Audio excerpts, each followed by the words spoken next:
ভারী বর্ষণ ও উজানের ঢলে নদীর পানি বেড়ে গাইবান্ধার ৪ উপজেলার ২৭ ইউনিয়নের নিম্নাঞ্চল প্লাবিত হয়েছে।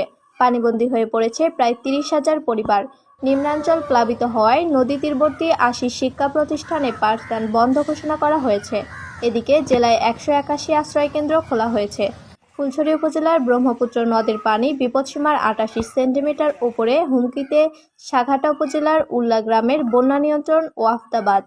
সরেজমিনে দেখা যায়, সাঘাটা গাইবান্ধা আঞ্চলিক মহাসড়কের উল্লা নামক স্থানে ওয়াফদাবাদে ইঁদুরের গর্ত দিয়ে পানি বের হয়। পরে স্থানীয়রা নিজ উদ্যোগে মেরামতের চেষ্টা করছেন। এই বাঁধটি ভেঙে গেলে সাঘাটা, গোবিন্দগঞ্জ ও বগুড়া জেলার ২ শতাধিক গ্রাম প্লাবিত হবে। এইচএসসি পরীক্ষা কেন্দ্র ফুলছড়ি সরকারি ডিগ্রি কলেজ মাঠ কোমর পানি। ফলে চলতি এইচএসসি পরীক্ষা কেন্দ্র পরীক্ষা দেওয়া হবে না বলে জানিয়েছে স্থানীয়রা। জেলা প্রশাসন সূত্রে জানা যায়, গাইবান্ধার ৪ উপজেলার ২৭ ইউনিয়নের নিম্নাঞ্চল প্লাবিত হয়েছে। এর মধ্যে গাইবান্ধা সদর উপজেলায় ৫টি, সুন্দরগঞ্জে ৭টি, সাঘাটায় ৮টি, ফুলছড়িতে ৭টি। পানিবন্দী হয়ে পড়ছে ২৮,৯২৮ পরিবার। বন্যা পরিস্থিতি মোকাবেলায় জেলায় ১৮১টি স্থায়ী ও অস্থায়ী আশ্রয়কেন্দ্র খোলা হয়েছে। এর মধ্যে গাইবান্ধা সদর উপজেলায় ২৪টি, সুন্দরগঞ্জে ৪৮টি, সাঘাটায় ৩৬টি এবং ফুলছড়িতে ২৩টি, সাদুল্লাপুরে ৩৩টি, পলাশবাড়ীতে 6টি ও গোবিন্দগঞ্জে 11টি।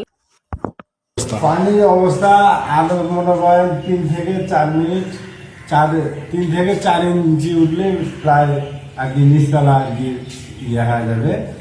আর সারাদিনে একটু একটু করে পাচ্ছি আর কি। তো আমি তো এখন এই জায়গায় দাঁড়িয়েছি রাস্তার উপর, এখানে তো 1 হাঁটু পানি বেশি, আর পুরা মাঠ 1 কোমরেরও বেশি পানি। আর ওই পাশে যে রুমগুলো দেখা যাচ্ছে, পুরা রুমগুলোতে কিন্তু অলরেডি পানি উঠে গেছে। আর এটা কিন্তু এইচএসসি পরীক্ষার কেন্দ্র, গতকালেই কেন্দ্রে ইংরেজি বেশি, আর পুরা মাঠ 1 কোমরেরও বেশি পানি। আর ওই পাশে যে রুমগুলো দেখা যাচ্ছে, পুরা রুমগুলোতে কিন্তু অলরেডি পানি উঠে গেছে। আর এটা কিন্তু এইচএসসি পরীক্ষার কেন্দ্র, গতকালেই কেন্দ্রে ইংরেজি পরীক্ষা হয়েছে।